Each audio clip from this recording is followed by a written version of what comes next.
standards, he is engaged in a chronic process of self-sacrifice. But if sacrifice is a virtue, it is not the neurotic, but the rational man who must be cured. He must learn to do violence to his own rational judgment, to reverse the order of his value hierarchy, to surrender that which his mind has chosen as the good, to turn against and invalidate his own consciousness.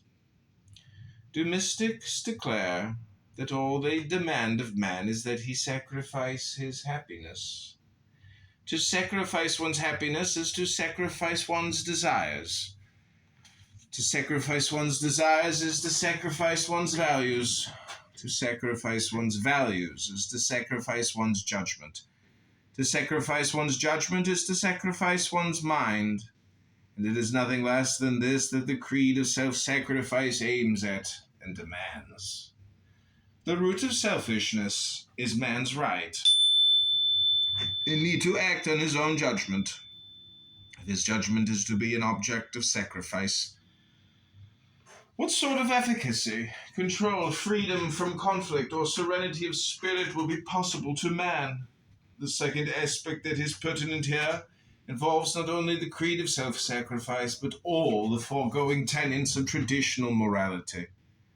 An irrational morality, a morality set in opposition to man's nature, to the facts of reality, and to the requirements of man's survival, necessarily forces man to accept the belief that there is an inevitable clash between the moral and the practical, that they must choose either to be virtuous or to be happy, to be idealistic or to be successful, but they cannot be both. This view establishes a disastrous conflict on the deepest level of man's being, a lethal dichotomy that tears man apart.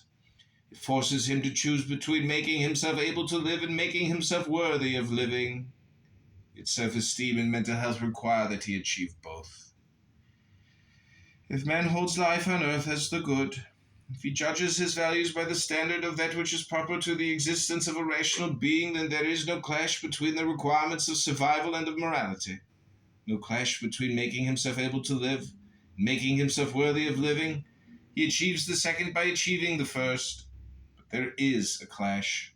If man holds the renunciation of this earth as the good, the renunciation of life, of mind, of happiness, of self, under an anti-life morality, man makes himself worthy of living to the extent that he makes himself unable to live. To the extent that he makes himself able to live, he makes himself